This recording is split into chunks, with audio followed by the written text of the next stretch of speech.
Tom, can you hear me? Yes. I am here. Okay. As you can see, Tom, behind me, the smoke still billowing from the area where the Trade Center was. There's still concern about a building right there where there is a fire still going, and the police here still concerned that that building, too, may be in jeopardy. They continue to push the crowds back. A block, another block, another block. They remain concerned that that building could fall as well. They're concerned about the way the wind has been moving. I'm joined now by Sergeant Moses Cruz from the New York City Police Department.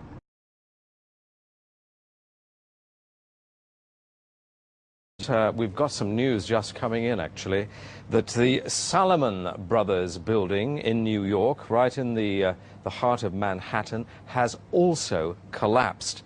This does fit in with a warning from the British Foreign Office a couple of hours ago to British citizens.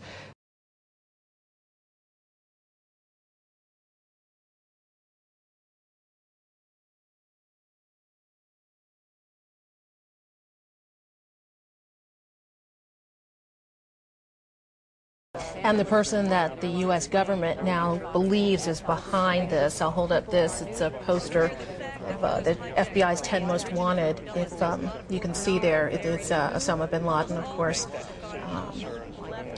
among the FBI's 10 Most Wanted, now believed to be the mastermind behind the terrorist attacks that happened today. I want to let you know that Mayor Anthony Williams now says that all bridges...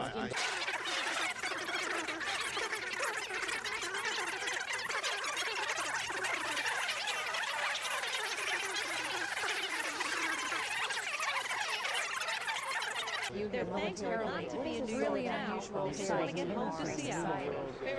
The other thing that I think is very fortunate, not too many months ago, Metro installed electronic information signs. There's one there. And nervous about being near the nation's capital today. They're a bit alarming with the security alert. They are constantly scrolling fresh information about which stations are closed, which bus services are getting off on the area. It's very, very helpful. Particularly this tells the area. So you take a look at this. Another thing about here is to share my experience with you. Here I am talking about the rows. Right here in the people are talking to one below. This is the kind of thing that put one down the way. And right now, so security looks like it's terrible increase happening. Also, we're told that the airport's going to be closed at least until the metro system. And there were some unusual things happening. New York has a development. Aaron? Well, Judy, just in the last few seconds, another building, we will speculate carefully here that there was building number 7, one of the buildings in support of the World Trade Center towers has collapsed. Those of you who have been with us for a while, you can see indeed that the smoke color has changed it's gotten much lighter. So we believe that yet another building, this would be the 3rd building, has collapsed, likely building number 7. Although we also heard that there were problems at building number 5, and it's possible that one went down too. But again, another building in the Trade Center complex appears now to have caved in after these attacks. Judy?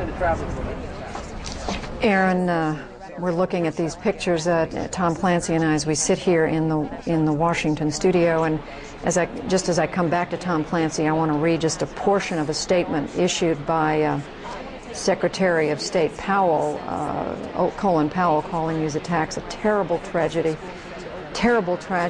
befallen not just my nation, but all the nations of this region, all the nations of the world, all those who believe in democracy.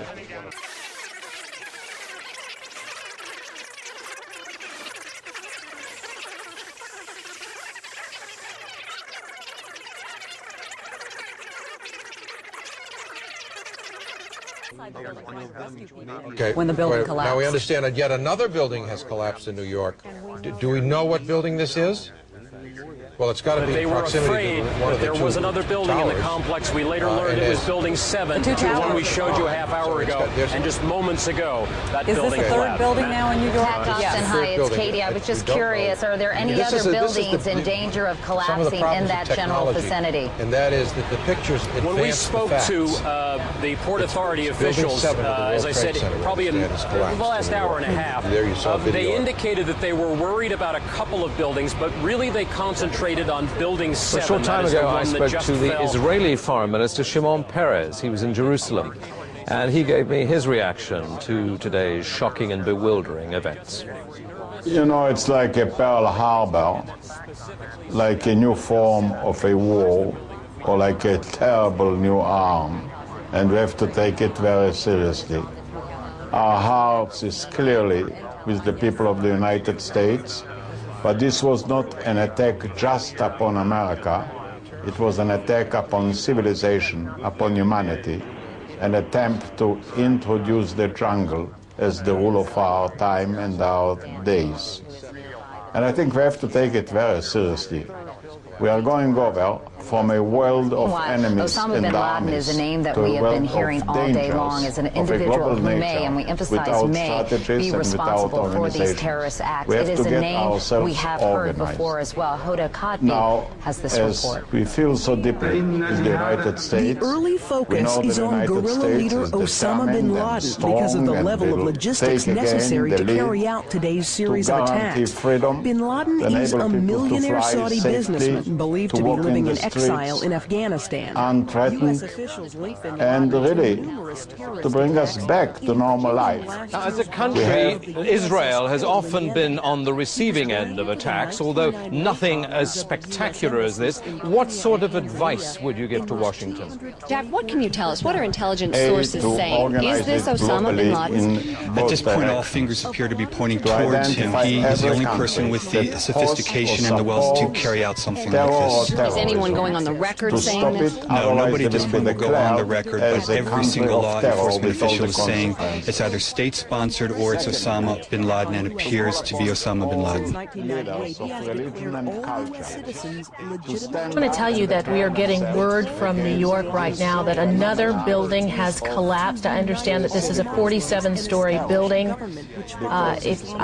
Do we have pictures of it? I guess that's smoke now. Correct me if I'm wrong in the control room, please. But is that smoke coming from this third collapse? Okay, that is what we're understanding, which makes sense because it looks like the sun is going down. But the heavy black smoke once again.